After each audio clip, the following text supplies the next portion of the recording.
Welcome back to Louder with Crowder. My next guest, we thought, what was the best way to round out the end of the year here? And we had to have on one of our all-time favorite guests. You can find her all over the interwebs. You can read her books. Nearly every book she releases is best-selling. MichelleMalkin.com. Michelle Malkin, thank you so much for being back. Well, thanks for having me. I'm always glad to have you on. Now, we were talking about this. Your kids are growing up, right, and it's Christmas. So do you find as a parent, is Christmas less fun than it used to be, or does it just sort of transition into something else? Well, yeah, it's definitely, we're at the transition stage. My daughter's 14 now, and my son is 11, and sort of had the revelation on his own that Right. that Santa was not real. That's okay. It's all good. I don't know. It's a little bit melancholy for me to get to this stage. On the other hand, they're becoming young adults, and that's just another step in this wonderful journey of parenthood. Right. I know. Well, you seem to have raised some fine young adults. I don't mean to get personal, but I've obviously spent time with a family. And, it's funny. In this industry, you know this, Michelle. You can meet so many phonies. So having spent time with your family to see that you guys are true blue and just, they actually like you guys. They actually like their parents and you like your kids. It's a rarity. So you must be doing something right. Well, that's the best Christmas gift of all, and I have to say, and I'm not sucking up here, Stephen, but they are huge fans of yours, so we must have done something right? No, that makes me question everything I've just said. I think if you're showing them any of my content, you've made a horrible mistake. But so speaking of content, so you've written a lot of. There's so much to talk about this week. We have North Korea and Seth Rogen and James Franco. But here's one thing. Obviously, you wrote about Jeb Bush. A lot of different viewpoints on Jeb Bush running. Some people are thrilled, of course, and some people think he's establishment type. You wrote about this. What's your take on Jeb Bush? I guess, do we officially call it exploratory time now? I don't know. Yeah, well, that was his announcement on Facebook and Twitter this week that he was, quote, actively exploring the possibility of running for president, blah, Right. blah, blah. I am not a fan, and I have not been a fan of Jeb Bush's for a long, long time. I think that the main argument from the salons, from the D.C. establishment and the strategists and the navel gazers in Washington and Manhattan, their argument will be that he has a solidly conservative record as Florida governor, Right. And I think that they're going to use that as a shield to try and immunize him from criticism from the grassroots on the right on two of my defining national public policy issues, education and immigration. And on those issues, Jeb Bush finds himself in the same camp as many big government and big business progressives. Right. He's for Common Core, and he is squarely and unapologetically for some kind of mass legalization for millions of illegal aliens. He's also in support of massive expansions of temporary visas for H-1B holders, and I have to question the wisdom and the lack of principle in supporting these policies that are not good for American parents, not good for American students, not good for the current generation of American workers. And How future dare you? generation of workers. I know. How dare you question How dare I think about that? the knowledge of the Bushes? It's funny. We've never gotten more hate calls, Michelle, than, I fill in for Bill Bennett. He has a morning show that he runs nationally, and he takes Fridays off. So Bill Bennett has never been on air in Detroit ever. And I mentioned one time that he, actually sat on the floor with Jeb Bush supporting Common Core, and that I think Bennett's a good guy. I think Bush is I think he's probably a good man. But I do think Common Core is one of those litmus tests. I don't think there are any litmus tests that should determine whether you're a conservative or not. But I think, obviously abortion is one. But Common Core is one of those things. It's as close to a litmus test, I think, that we have for Republicans to see if they actually believe in constitutional parameters of government. And I don't know if I'm the only one who thinks that. I just think it's a really good barometer, and it's so telling that you mentioned that with Bush. Yes, well, you said that very well. And I've been reporting on Jeb Bush's spearheading and profiting from Common Core Sure. for years now. I've talked about how he's used his nonprofit, the Foundation for Educational Excellence. Sounds so good, doesn't it? As a way to... It doesn't sound bad. As a way to pander to corporate interests, many of whom are benefiting from the Common Core racket and the taxpayer-funded monopoly of textbooks and testing companies that have been behind this. Right. And I think it's not just that he has been at the forefront of something that goes against the grain of cherished principles of local autonomy and sovereignty over educational issues, the constitutional principles, obviously, that you just mentioned, but It's also the way in which that he's dealt with opponents, and it has this progressive, elitist feel to it, the way he has attacked grassroots parents in Florida and the rest of the country who have realized that I want to get on that. Privacy undermining privacy sabotaging racket. That's all it is. Right. Well, I want to, because you touched on that, and a lot of people don't know that, and they think that I'm just being anti-establishment for the sake of it. And I think you've gotten that a lot too, Michelle. A lot of people don't give you enough credit. You know, the libertarians who just wanted to smoke a bunch of pot, I think, were then surprised when you came out and you had a very reasoned view on medical marijuana, and they're like, well, now we have to find another reason to hate her. And the same with me. You know, I talk about this a lot. You mentioned specifically Jeb Bush and the Bush family. And by the way, wartime president, I have all the respect in the world for President George W. Bush with 9/11. So let me preface it with that. But you mentioned him attacking activists, you know, essentially the mom who was against Common Core. A lot of people don't know that. Maybe for the listener who doesn't know, tell us about that, because it can get ugly. Yeah, well, I think the best thing to do for listeners who are not familiar with his long record on this is to go to my website at michellemalkin.com and just type in the search engine Common Core Jeb Bush, and you'll find snitfit after snitfit of Jeb Bush accusing parents like me, and there are millions of us who have on-the-ground experience with how Common Core has usurped local control, sabotaged already pre-existing standards of academic excellence in our own backyards and local communities, and how he has attacked us for opposing academic excellence and not knowing what's best for our own children. And it's that kind of nanny state elitism that obviously we expect from the left, from Hillary Clinton and No Child Left Behind, and It Takes a Village and all that. But for someone who pretends to be a promoter of school choice, and that is how Jeb Bush has captured the hearts of so many establishment Republicans and establishment GOP pundits on the East Coast, and for him to not see that these two things cannot, it's cognitive dissonance. You cannot be for school choice and Common Core at the same time. It's insane. I think my brain just had an aneurysm for a second.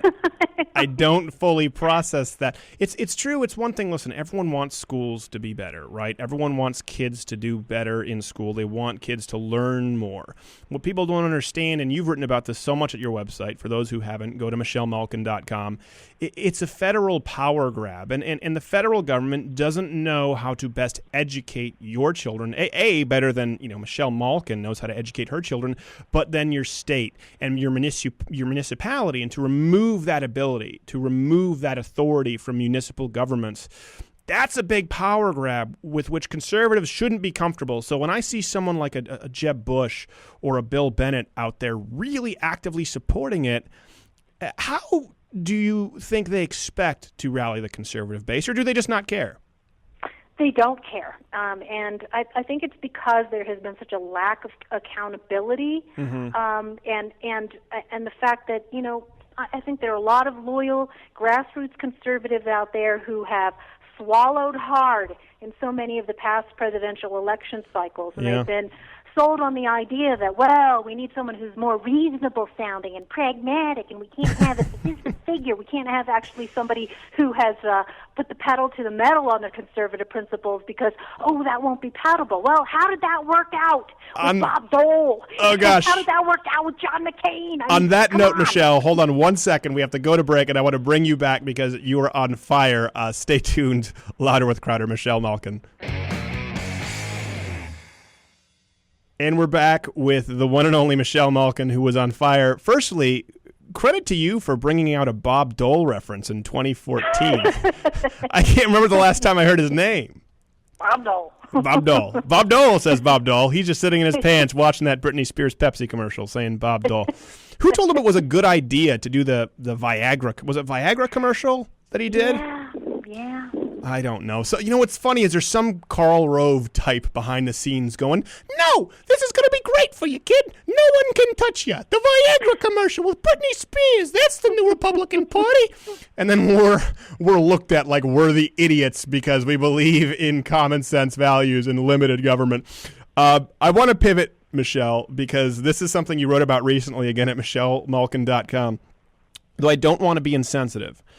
Because when I talk about these issues, my white privilege is showing as a male. Michelle Obama went through a very traumatizing incident at Target where she was talking about how racial tensions are still alive, and someone asked her to help her get something from the shelf. I don't want to be inaccurate because, Michelle, you have more of a minority past than I do, so perhaps you can explain for the listener. Yeah, that's right. I've got the brown skin privilege, and I'm going to invoke it right now, Steve. This whole episode is ridiculous on its face and offensive when you scratch the surface just a little bit. Right. So Mrs. Obama had this exclusive interview with People magazine. The context is important here because she was trying to show she was down with the struggle of the post-Ferguson agitators. Right. So she illuminated all of these specific horrific examples of the vestiges of racism that still exist and that both she and her privileged husband still suffer from. Right. So she talked about this very famous, infamous now, it turned infamous incident a couple of years ago in 2012 when she supposedly went on incognito to be among the regular moms at Target. Yeah. And some shopper asked her to go reach the detergent high up on the shelf. And all of a sudden this thing has morphed into an example of her being an oppressed martyr and symbol of racial discrimination. Although when she first recounted this story on the David Letterman show shortly after the Target visit, it's very strange. You can go watch the video where she related the same anecdote as just a nice little example of how she could be among the hoi polloi. What happened here? An incredible tall tale of racialized victimhood. And the thing is, Stephen, and I wrote about this in Culture of Corruption. I did a whole chapter on Michelle Obama where I talked about this penchant that she has for spinning these tales of racial oppression for political gain. She's very good at it. Doing it since she was at Princeton University, and I read her thesis. It was called Princeton Educated Blacks and the Black Community, and she talked about how she was being marginalized by the lily white academic tower, the ivory tower, and how she had suffered afterwards, after she graduated, with the lily white corporate world, when in fact she has benefited time and time again from the largesse of the American dream, and all she can do is whine about it all the way to the tippy top of the ladder of opportunity. I don't know if I'm comfortable with this because people are going to see this on YouTube and you're not on camera. It's just me, this large white man, and people will associate what you're saying, and you can say it, but I can't say it. And they're going to blame me, and it'll, in quotation, say Michelle Malkin. I honestly, if I were in a store, I'll be honest, okay, Michelle. Firstly, I would never ask you to get something on the top shelf because I would imagine that you'd be challenged. And that's racist. I get it. Believe me, it's not lost on me that I'm a racist jerk, okay? But Michelle Obama is constantly walking around. Everything is sleeveless, right? She wants to show you the horseshoe tricep she has going on. So if I'm just looking for someone who looks like they are of good stock to help carry something heavy from a high shelf, she's got the reach, and she's obviously showing her arms. I would think that it'd be complimentary for me to say, hey, sweetheart, you've got great arms. Do you think you could help me carry something heavy? And I just realized sweetheart is also sexist. I say it all the time to my wife, and I just realized now I'll be condemned for that. But, it seems to me, I can't imagine someone construing that as racist. Do we even know if this guy was white who asked her? Did she ever clarify? It was a woman. Oh, it was a woman. That's right. Yeah, and of course the second, another point here is the reason why you wouldn't ask me to get you anything is because I'm 5'1", and Michelle Obama is 5'11". Oh, the idea that it's Jim Crow all over again because some shorter person asked her to go reach the detergent on the top shelf. Well, if that's true, then every recruiter for the WNBA needs to be hauled out in cuffs. I mean, Harry, you're tall, and we need you to shoot a jumper over another, effectively, what is a giant. If they would have described Michelle Obama or my wife in the Old Testament, they would have been a giant, right? 5'11" for a woman is incredibly tall. She's like the Bumble and Rudolph the Red-Nosed Reindeer putting the star on the Christmas tree. I just, Well, ultimately, I think what this shows is it's not about the color of the skin of Barack or Michelle Obama. It really is about the thinness of their skin. And, setting aside that this is a completely tall tale, pun intended, the idea that somebody asking her for a favor is tantamount to an international human rights crime, it just shows you that the level of cynicism that just reeks, that marinates this whole identity politics culture that they're involved in. Well, are you okay? Do you need to take a minute, or can you? Can I ask you for one? That's not racist or sexist. I don't know if it's racist or sexist. It's one of those things where it's I want to think that I'm not out of touch because I'm white, but I do understand there are certain things as a white male that I may not experience. I fully grasp that. I fully comprehend that. I can never have the same experience in America as you did, growing up. It's funny, you say brown. As a Filipino, obviously there's usually people would say, Asians yellow. Is Filipino separated into brown if you're going to go into a color? Yeah, I'm a little brown woman, don't you know? I guess I don't see it that way, but I guess. But you're not like. Anyways, I was going to say. Well, I think it's because it's Southeast Asia. But in any case, I think the thing that I've learned from my days at wacky Oberlin College, and for the last quarter century, really dealing with identity politics left is they have to reach. They have to reach. So far and so hard, and they end up fabricating so much of the discrimination. They need to do it. I mean, Oberlin is a cesspool of racial hoaxes, and I think that there is a connection here to all of the gender hoaxes that we're seeing as well, with all of the these hyped rape claims that are falling apart, and it's been happening for years and years now. I think the difference is that, and this is heartening to me, Stephen, that more and more people, whatever their color, are willing to and more courageous about just calling it out and not apologizing for it. Man, you got to stop apologizing for your pallor. Come on. Yeah, I think this is your last segment on Louder with Crowder because you're a little racist. That's what I think. I'm not even going to lie to you about it. I will say this, Michelle. So now you... obviously, I can never reveal a woman's age, but you're older than I am. I think I can say that without coming across as disrespectful. It depends on who you're talking with. Sometimes people freak out on me. But you're older than I am, so you grew up, obviously, there were some racial tensions, here in the States if you're talking about the 60s. I get that, right? And there are people who were alive for that, and they haven't forgotten that. So I'm not insensitive to it. But my wife and I have talked about this, and all of my friends and I have talked about this.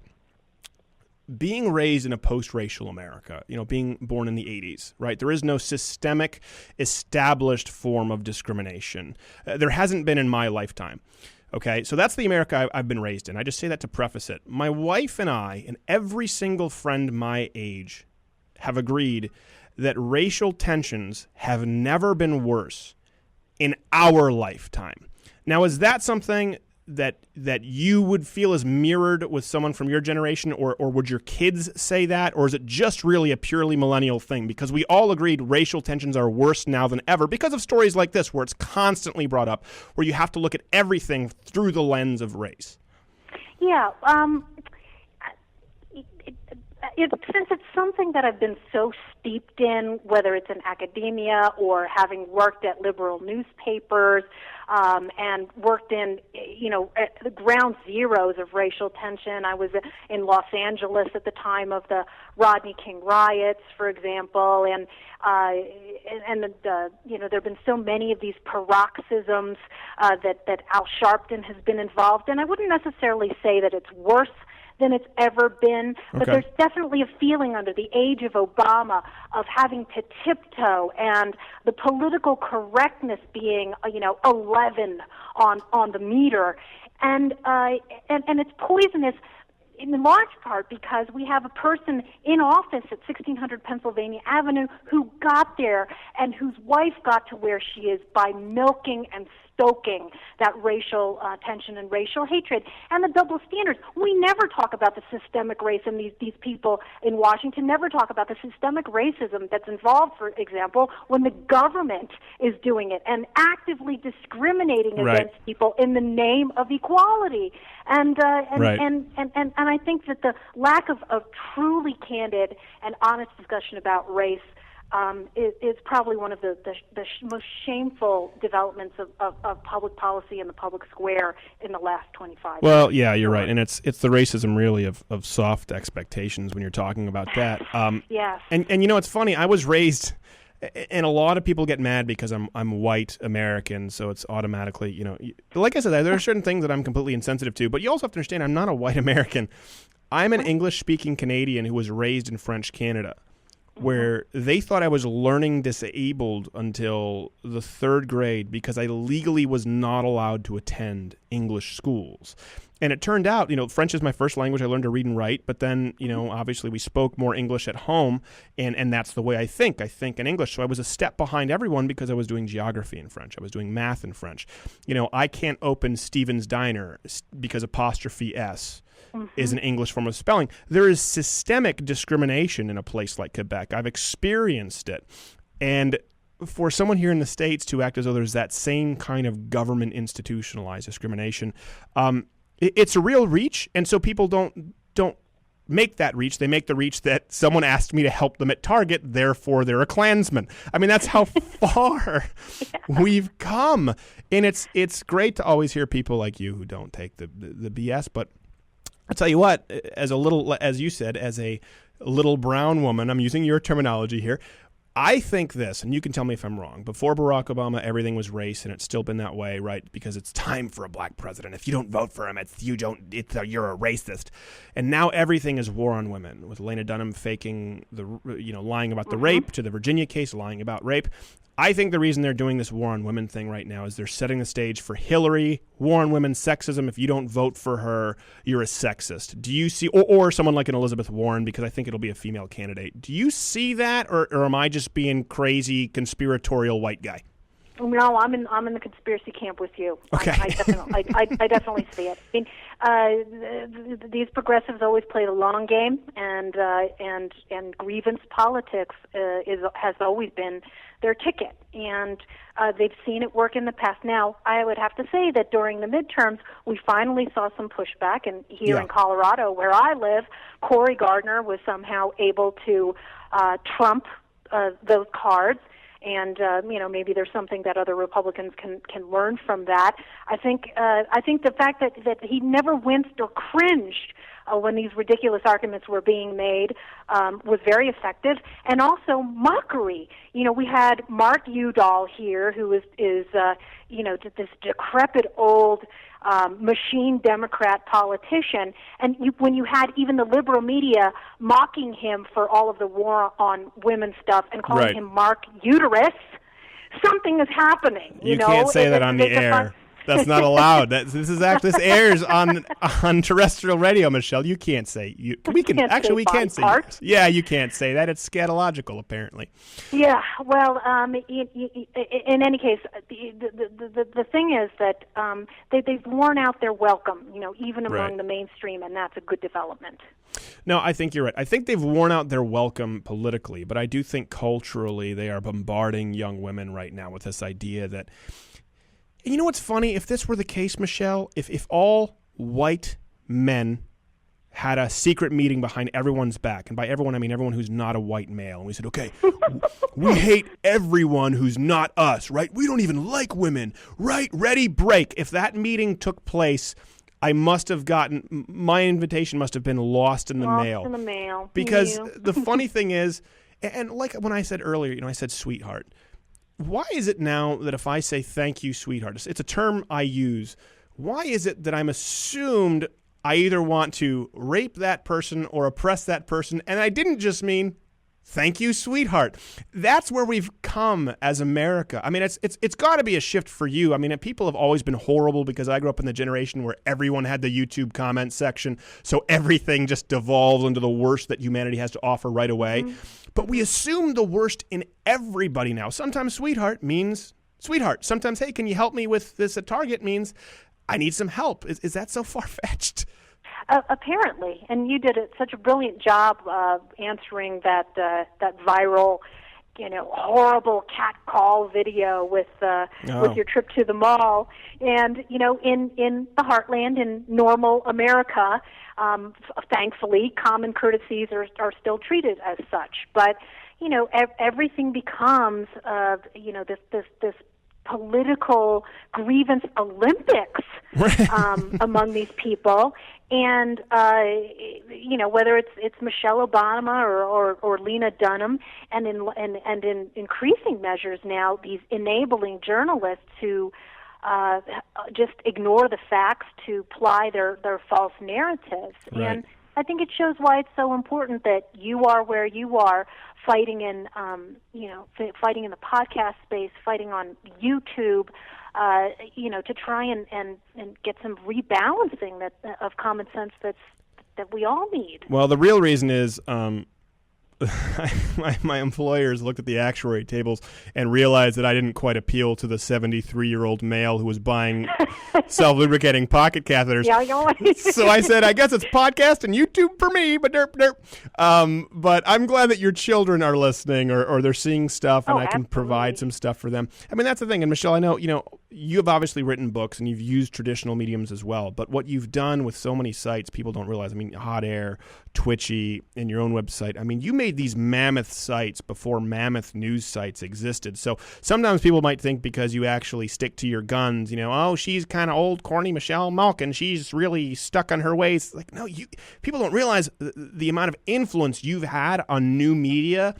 You and Andrew Breitbart, it's staggering, and I hope our listeners can appreciate that because, I mean, man, it's something I don't know if I can do. A few thousand people are listening to this on a podcast after it runs terrestrially, but Twitchy, Hot Air, Michelle Malkin. I mean, you've had your hands in so many things. How did you know? The old Wayne Gretzky quote is, "Don't go where the puck is, go where the puck's going to be." How are you so able to see where the puck's going to be so effectively? Well, I think just being plugged in and having my ear to the ground and, doing what you're doing, which is not getting stuck in bubbles. Right. And, that's a problem not only for a lot of people who work in our business, but, for the conservative, for the GOP establishment, right.